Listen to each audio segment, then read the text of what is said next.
TypePad departs, and MacSurfer returns. This is MacVoices. Today's MacVoices is supported by Clean My Mac and the new Cloud Cleanup feature. Get tidy today. Try 7 days free and use the code MacVoices20 for 20% off at cleanmy.com/MacVoices. Welcome to MacVoices. This is the talk of the Apple community, and I'm Chuck Joyner. Folks, it's Tuesday night, the day after Labor Day in the U.S., so we're all a little off, I think, or maybe that's just the normal situation. 8 o'clock Eastern, youtube.com/MacVoicesTV. Join us in the chat. We're going to have a bunch of interesting things to talk about. We'd love to hear your thoughts on at least some of them, probably most of them. As usual, we're going to go around the room, let you know who's here, and then we'll go from there. I'm going to just keep the usual order. So Mr. David Ginsburg is up first. David, great to see you. Hope you had a great Labor Day. I did. Great to see everybody here. Thanks for having me as always. I had a nice weekend hanging out at our lake house and saw family. It was a real good time there. So now back to the grind at work today. So, yep, grind indeed. Eric Bolden is next up with a brand new picture that is stunning. Eric, good to see you. And who's your friend? I have a nice bee sitting on top of garlic chive blooms, doing a bunch of collecting right there. Okay. So, a very busy bee. Yes. I always have to ask, because when you get the pictures like that, is that a phone? Is that DSLR with a good zoom? It was a mirrorless camera with a good zoom. Okay. Yeah. I didn't want to get close enough with the phone to get that picture. Yeah. I wanted to be a little bit further away. Yeah. Understood. Jim Ray is here. Jim, it's good to see you. What's going on? I have no hat.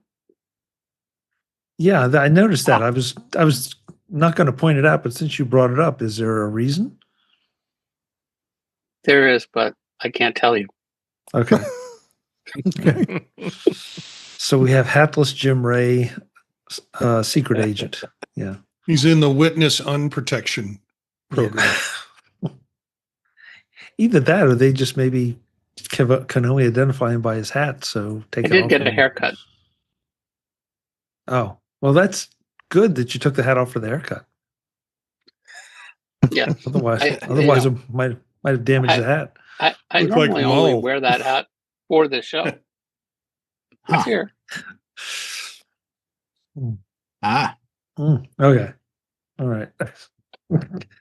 So be good, or I'll put it on. Marty, I heard that. If nobody else did it, it was great. Jeff Gamet is here. Jeff, looks like you haven't had a haircut, but you look great as always. How was your Labor Day? How do you know I haven't? You assume all haircuts are on your head. Oh, that's man. We're on a roll tonight. Wow. All right. Okay. I am out.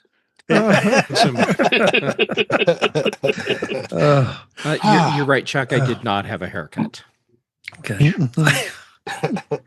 I've warned the viewers that we're all a little bit weird here, because instead of a day to sort of get in the, as Dave said, the grind, we just dove right in today. Yep. Marty Jencius, are you in the groove, or are you wherever Jeff is? I spent my weekend working, so I didn't have a Labor Day weekend. I sat here at home rewriting my will for all of my immediate family that didn't come over. So they're out. I'm going to spend the money on something else. I don't blame you. Ungrateful. Wow. I can't follow that, so I'm just going to say good evening to Mark Fuccio. Mark, it's good to see you. And from what you told us in the Slack room, you have new speed. I've been upgraded by AT&T to a Gigabit fiber, symmetrical up and down, and I've only done 2 tests, and one of them was 986 megabits a second, and the other one was 940ish or something. So it looks like it should be pretty good. Don't know what I'm going to do with all this extra speed, but we'll certainly make downloading, OS updates and other things run really fast. Welcome to the club. I've got the same thing. I'm jealous. Oh, and about the background, I know I had this a couple weeks ago, and I had audio problems and all sorts of other things. But the whole point of that is, I created this way back when, in I think the first or second week in August. Our municipality was having an electronic waste, collection day. We could bring stuff out to the curb if you put in boxes and things, for easy pickup. And yeah, we all have stuff like the things there, I'm sure. Go check your desk drawers or boxes in your garage, or wherever, and recycle it responsibly, so you can get rid of it and you have more space and less clutter in your life. That's very wise advice, because clutter. It's funny how you think, well, I don't want to get rid of it yet. I might need it, and then 5 years later, you haven't needed it. So, yeah, right after you throw it out, Chuck. Yes, isn't that the truth, Jeff? Yep, isn't that the truth? Doesn't matter what it is. But that's only if you know what it is when you throw it out. If it's a box you haven't opened for 10 years, you can just toss it. Well, that's a good point too. That's a good Unless point you foolishly leave your gold and bullion and bearer bonds in an unmarked box in your garage. Yeah.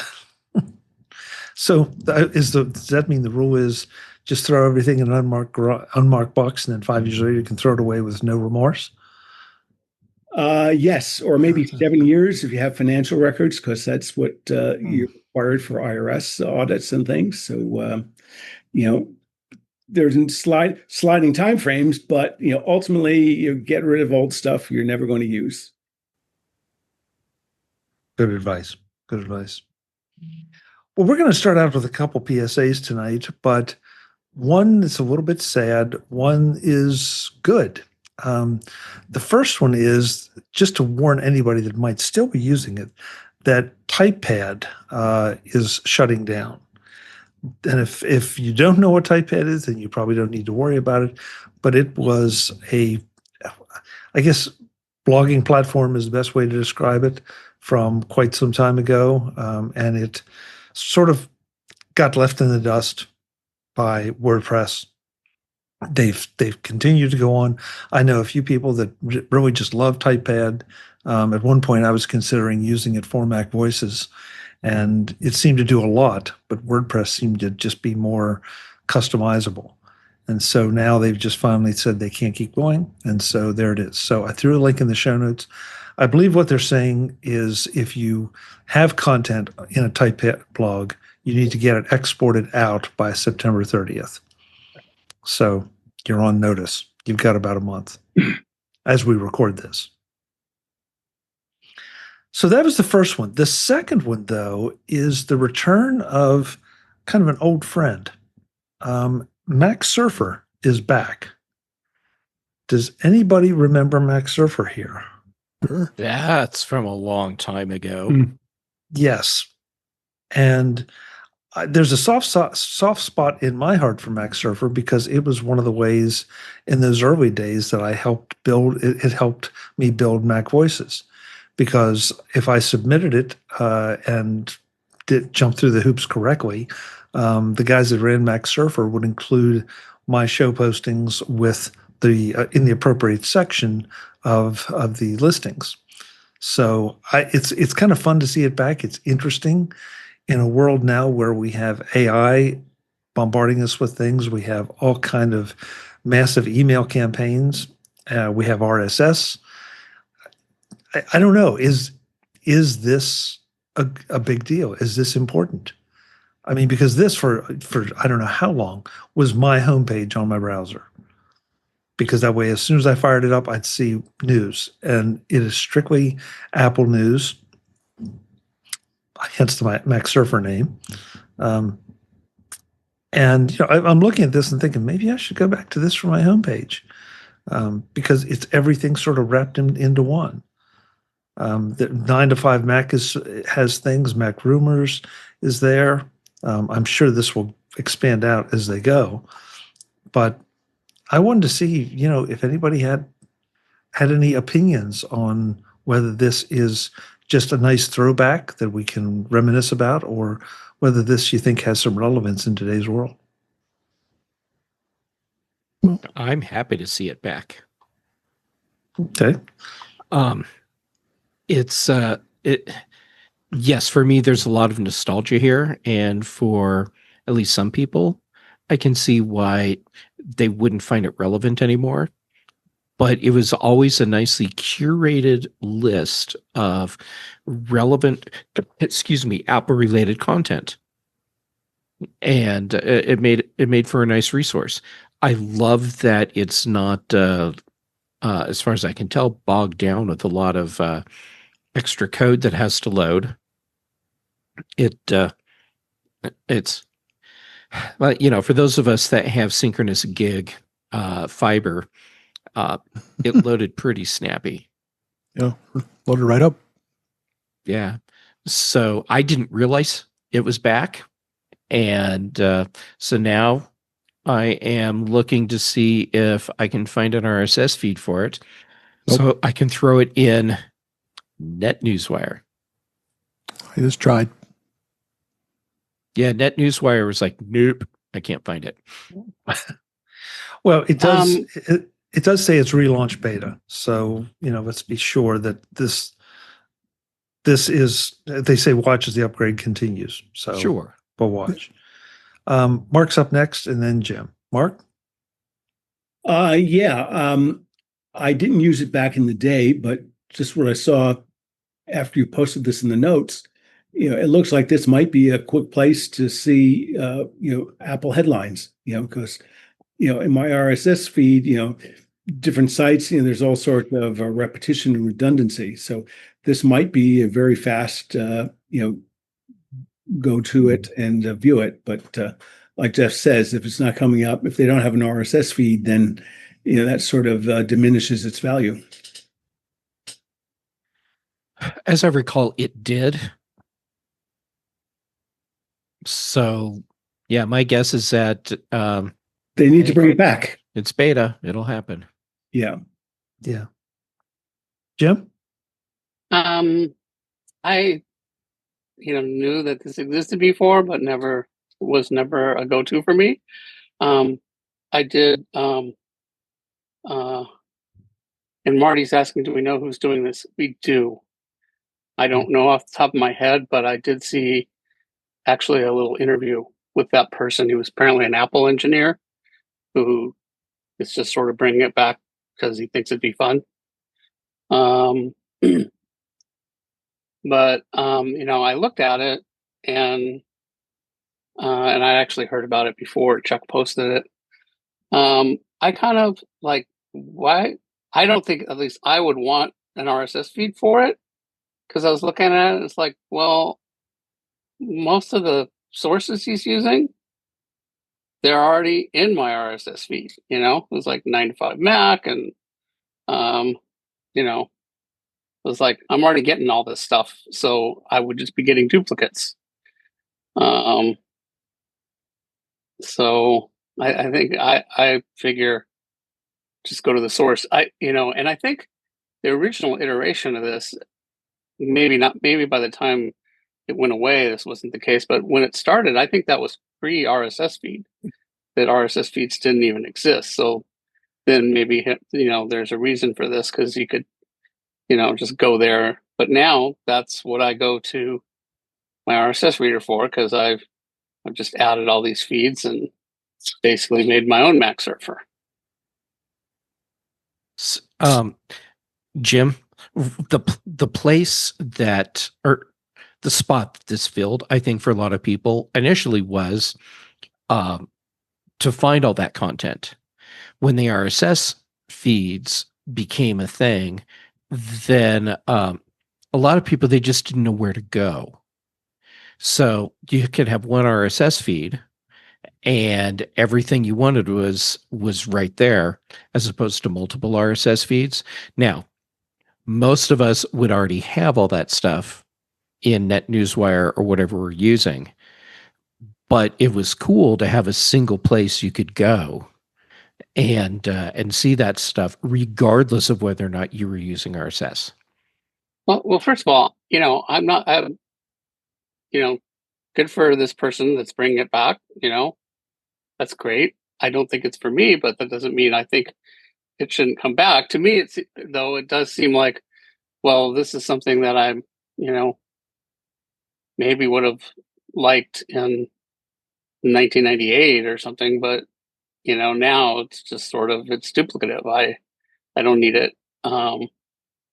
And it's almost a little, at least in my RSS reader, I get a little more than that in, each thing, where he's just got like a really minimal headline. Then you got to click in to find out more. So I kind of looked at it and like, okay, it's cool that he's doing it, but I'm just going to go to the source. And I use Feedbin. And that's also nice because, it keeps track of what I've looked at, and it does that across devices. So, I can sit at breakfast and go through RSS feeds, and then later when I'm at my desk, I can go through it again, and it knows that, well, I already looked at that at breakfast, and I don't, it doesn't show it to me again. Or plus I can mark things as unread and say, well, I read it, but I want to look at it again later. So I have, it's not just a static website that's sitting there. Today's Mac Voices is supported by Cloud Cleanup, part of the Clean My Mac package from MacPaw. Think about it this way. Your closet at home only has so much space. You wouldn't keep boxes you never open or clothes you'll never wear again, right? That's exactly what happens with cloud storage. iCloud, OneDrive, Google Drive, packed with old projects, duplicates, and forgotten files eating up valuable gigabytes. That's why MacPaw created Clean My Mac's new Cloud Cleanup feature. It's like spring cleaning for the clouds. With a quick scan, done securely right on your Mac, it highlights the space wasters you don't even realize are still hanging around. Big files you don't need, duplicates you forgot about, and even things that are clogging both your device and your cloud. Cloud Cleanup doesn't decide for you. You decide what happens to all those files. Remove them completely, or remove them from the cloud while keeping them safe locally. Change your mind? You can restore your files anytime. It's control without the clutter, giving your cloud room to breathe and making it feel almost unlimited. Unlike your closet. And Clean My Mac doesn't stop there. With tools like Smart Care, Space Lens, and built-in malware protection, your Mac gets a full-service tune-up in the same sleek, simple interface. Don't let unnecessary files drain your wallet or your peace of mind. Get tidy with Clean My Mac. Try Cloud Cleanup free for 7 days and use my code MacVoices20 for 20% off at cleanmy.com/MacVoices20. That's clnmy.com/MacVoices20. Thanks to Cloud Cleanup for supporting Mac Voices. The one thing that I'm finding interesting about it is the way it's structured right now, is that he's breaking down some of the in breaking it down into sections for the individual subject, and then linking to the websites who are running stories on that. The Apple releases Developer Beta 9 for iOS 26, macOS Tahoe 26, and more. And so he has articles from 9 to 5 Mac, Apple Insider, Mac Rumors. I thought I saw one other. But so where I think this is going to be interesting, at least as an exercise, is to take a piece of news and let him aggregate, or assume that he's going to aggregate all the coverages of that and see how the headlines differ. Because we talk a lot about clickbait here, and some sites do more clickbait, some try to be more informative in their titles, and some are a mix. So I'm looking forward to seeing when something controversial comes up, how he handles that. But I'm kind of liking this just as a quick look to go through and say, hey, I mean, here's one under miscellaneous. That's always going to be interesting. Reese Witherspoon says women need to be involved in AI because it's the future, from Variety of all places. So I don't I know. can live without that item in my in my day. Well, but look, And that's what I have Mastodon for, you know. Yeah, well, everybody has their own thing, but I'm rooting for him. I really am, and I'll be checking back in on this. I'm not rooting against him. I don't think it's for me. Yeah, Dave. No, I like the fact that the way he's aggregating it, and like Jeff, I was hoping in the head RSS feed that it has all the sites that we all look at all the time. So now you'll have it in one place. I don't have to go Mac Rumors, 9 to 5 Mac, Apple Insider, so on and so forth. Now it's going to be listed all in one feed for that day as I read through my newsreader. So I find that to be of value because I want to pick the one article that we're going to discuss that looks the best out of all of them. And most times I default to Mac Rumors, but there's, I would opt to other sites too. But Dave, doesn't your feed reader already put them all together in one feed? I have it. The feed shows just each individual sites. Yeah, I guess I could do that, but I find this to be more. I like it more like this because it's in one source, so I don't have to combine all those. What do you use to read your feeds? I use News Explorer as my feed reader. Never even heard of that. Yep, it's in the Set app. And here, because I know I have I do Feedly and Reader are my two, and it's easy to organize it by sites. It's not easy to organize it by topics, and Right. that's to me the value add here. Marty? Yeah, I just went in and did a search because when I'm trying to find information, it's pretty topic specific. It's around or about Vision Pro. And so I went ahead and did a search on it. And the way the articles came up, they weren't chronologically from the newest to the a few days back. It seemed like they were coming up and generating an order of maybe the article title. But I was getting stuff as far back as June 9th, which is out of date for me in terms of what I'm going to be using. Jim, before you ask me, I use FeedSpot, and I do a search with that. And Dave kind of kids me all the time because, like, where the hell did you get these articles? I did say that because it's really this would not give me enough to be a source for the specific podcasts that I'm doing around Vision Pro. So I think it's great. I think to me, this is like a Mac paper in the sense of it is a newspaper of Mac articles that come out daily that I can read through and get an oversense of what's going on in the business. But as a searchable source, it doesn't work for me yet. Right. So just to be sure that everybody is understanding this, these are basically today's, and of course yesterday was a holiday, so we picked a weird day to talk about this, but these are basically today's articles. Tomorrow there'll be a new set, and then there's a link there to go to yesterday's articles. Now I don't know how far back it's going to be archived or how he's going to handle that, but I see a distinct benefit in being able to scan this quick, especially on those days that I don't get a chance to play with my RSS reader or sit down at lunch or dinner and go through everything the way I like to. I can see this as being really advantageous to say what happened today, what's going on, and to pick the sources that I want to look at or use to inform myself. So. Oh, okay. So Jeff, you say when the RS is working, you add it to both NetNewsWire and Flipboard. Mm-hmm. So I gather you would see a benefit from an aggregation of things like this, as long as it's kind of on your terms. Yeah. Yes, absolutely. Yep. Okay. And maybe it's just nostalgia. I don't think so, but even if it is, whatever. It's going to make me happy, and that's good enough for me. Yeah. Yeah, I was really bummed when MacSurfer shut down, because it did feel like they'd become a victim of some of the, at the time, more modern methods of information distribution. So I'm going to have to thank you for sharing, Jim, that there's an interview out there somewhere. I've got to look it up and find out just what this gentleman has planned if he talks about it.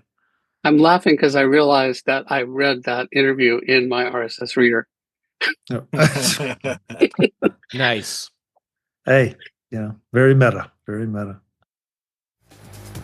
Visit MacVoices.com for show notes and to connect with Chuck on social media. Get involved in our Facebook group or like our Facebook page, and get more out of your Apple tech with MacVoices Magazine, free on Flipboard and on the web. And if you find value in it all, consider supporting us through either our Patreon campaign at patreon.com/MacVoices, or by making a one-time donation via the PayPal link on our front page and in the show notes of each episode. You will join these fine people who help bring you Mac Voices.